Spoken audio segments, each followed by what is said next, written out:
Night தூங்குறதுக்கு முன்னாடி இந்த மாதிரியான சின்ன சின்ன விஷயங்கள நம்ம முடிச்சுட்டு படுத்தோம் அப்படின்னா, காலையில எந்திரிச்சு கிச்சனுக்கு வரும்போது அப்படியே ஃப்ரெஷ்ஷாக இருக்கும். நமக்கு மைண்டுமே பார்த்திங்கன்னா ஃப்ரெஷ்ஷாக இருக்கும்.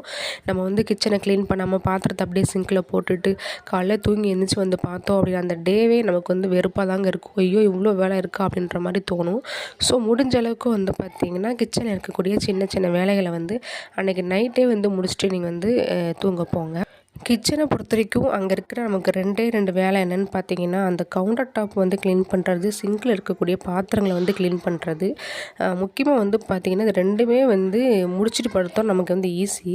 ஏன்னா அன்னன்னைக்கு சமைச்சது அன்னன்னைக்கு க்ளீன் பண்ணிட்டோம் அப்படின்னா, அந்த கவுண்டர் டாப்பில் இருக்கிற அந்த பிசுபிசுப்பு எல்லாமே உடனே போயிடும். நம்ம விட்டுட்டு சேர்த்து வச்சு துடைக்கும்போது அந்த பிசுபிசுப்பு எடுக்கிறதுக்கு நம்மளே ரொம்ப எஃபோர்ட் போடுற மாதிரி இருக்கும். அப்படி முடித்த உடனே பாருங்கள் எவ்வளோ ஃப்ரெஷ்ஷாக நீட்டாக இருக்கிற மாதிரி இருக்குது.